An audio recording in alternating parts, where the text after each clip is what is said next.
Las dos.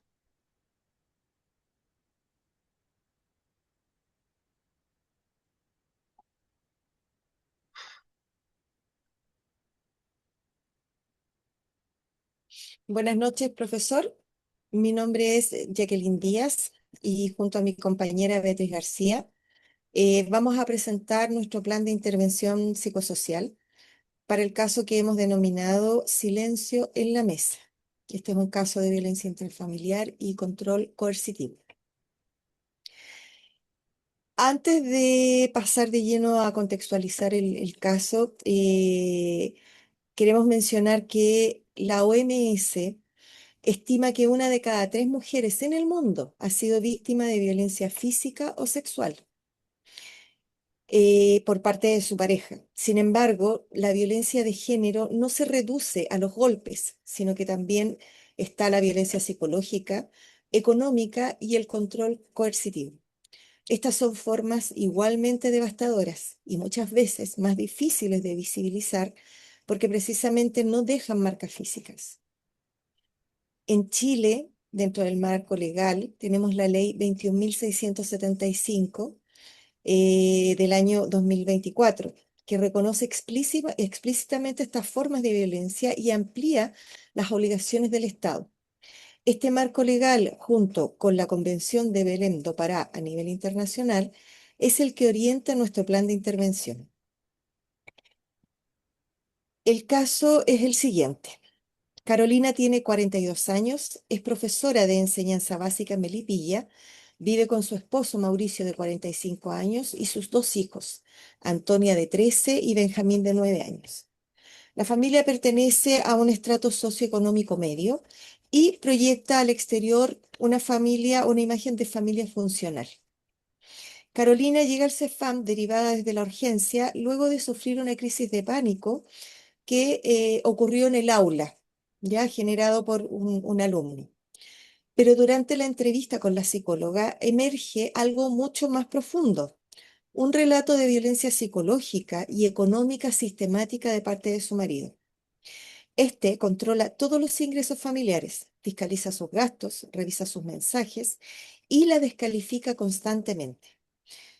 Ella suele escuchar frases como eres una mala madre o si no puedes pagar nada de lo que consumes. Ella ha ido perdiendo progresivamente el contacto con amigas y familiares. Los hijos también dan señales de alarma. Benjamín presenta una enuresis secundaria y bajo rendimiento en el colegio. Antonia ha empezado a imitar conductas agresivas hacia su madre. Para analizar este caso usamos el modelo ecológico. Este nos permite identificar los factores que sostienen la violencia en distintos niveles del sistema social. Estamos hablando del nivel individual, relacional y estructural. En el individual, Carolina presenta sintomatología ansiosa, crisis de pánico y una naturalización del control que le impide identificar claramente lo que vive como violencia. Sus hijos muestran síntomas de exposición al conflicto. A nivel relacional, el vínculo conyugal está organizado en torno a la asimetría de poder y la descalificación. Carolina ha perdido su red de apoyo, lo que la deja sin posibilidad de contraste ni de ayuda. A nivel estructural, el control coercitivo de Mauricio no es una conducta individual o aislada. Esta se sostiene en una cultura patriarcal que históricamente ha legitimado el control masculino en el espacio doméstico y en una cultura que invisibiliza la violencia cuando no hay marcas físicas. De hecho, la ausencia de golpes es precisamente lo que ha dificultado que Carolina, su entorno y las instituciones reconozcan la situación como violencia extrema. A partir de ese análisis multinivel, seleccionamos dos modelos teóricos que consideramos los más pertinentes para el caso. El primero es el modelo de control coercitivo de Evan Stark, del año 2022. Stark redefine la violencia de género no como agresiones físicas puntuales, sino como un patrón sostenido de dominación, control económico, aislamiento, vigilancia y microregulación de la vida cotidiana con el objetivo de privar a la víctima de su libertad y autonomía. Este modelo es el más pertinente para el caso de Carolina, porque explica con precisión por qué ella no identifica su situación como violencia, ya que en ausencia de los golpes, ella cree que es algo normal. Por tanto, el abuso se naturaliza, se percibe como carácter de la pareja solamente. Es como algo normal, pero realmente es la violencia. Es violencia. El segundo modelo es el ecológico de Geise y la OMS, que ya presentó Jacqueline. Su aporte principal es que permite diseñar intervenciones en todos los niveles, individual, como habíamos señalado, em, y los demás niveles que amerita este modelo. Em, es fundamental aplicarlo a Carolina, ya que no podemos intervenirla a ella de manera aislada. Debemos considerar las condiciones institucionales también y culturales que hacen posible el control coercitivo. La intervención quedaría incompleta si no consideramos esos aspectos. En cuanto a la estrategia, nuestro plan de intervención es multiescalar. A nivel individual, con Carolina proponemos partir siempre desde el protocolo de primera acogida, es decir, escucha activa, validación de la experiencia, no cuestionamiento del relato y respetar sus propias decisiones. Luego, terapia cognitivo-conductual focalizada en trauma para trabajar las distorsiones cognitivas instaladas por el control coercitivo, las creencias de que es mala madre, de que no puede sola, etcétera.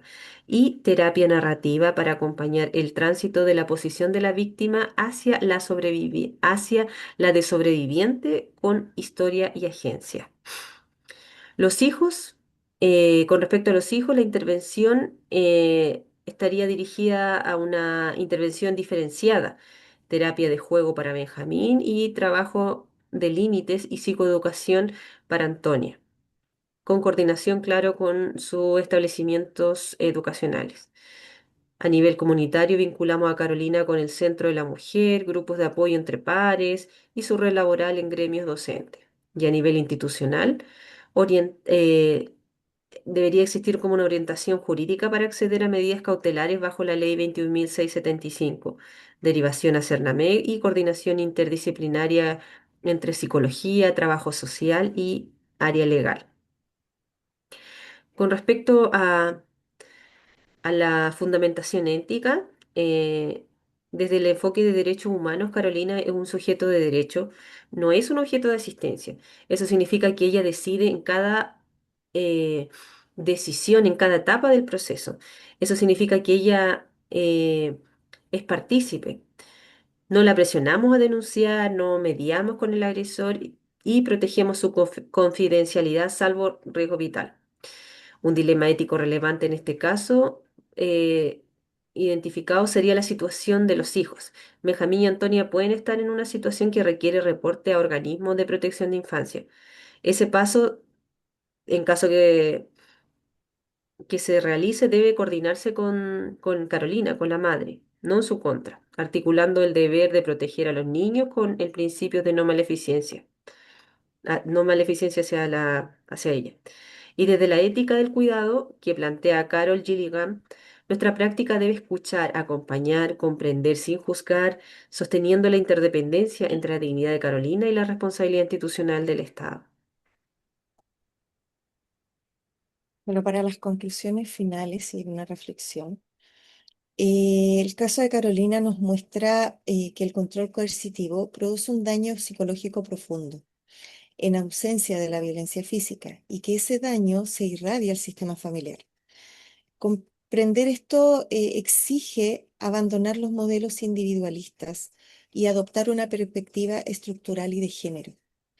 La intervención eficaz no depende solo de lo que hagamos en la consulta psicológica, depende de que el CESFAM, la escuela, el sistema judicial y el Centro de la Mujer actúen de manera coordinada, con perspectiva de género y evitando que Carolina tenga que contar su historia 12 veces ante 12 instituciones distintas.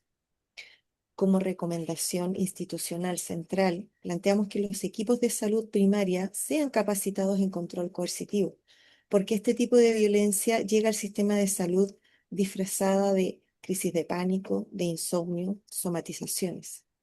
Y si no sabemos verla, no podremos intervenir. Eso. Muchas gracias.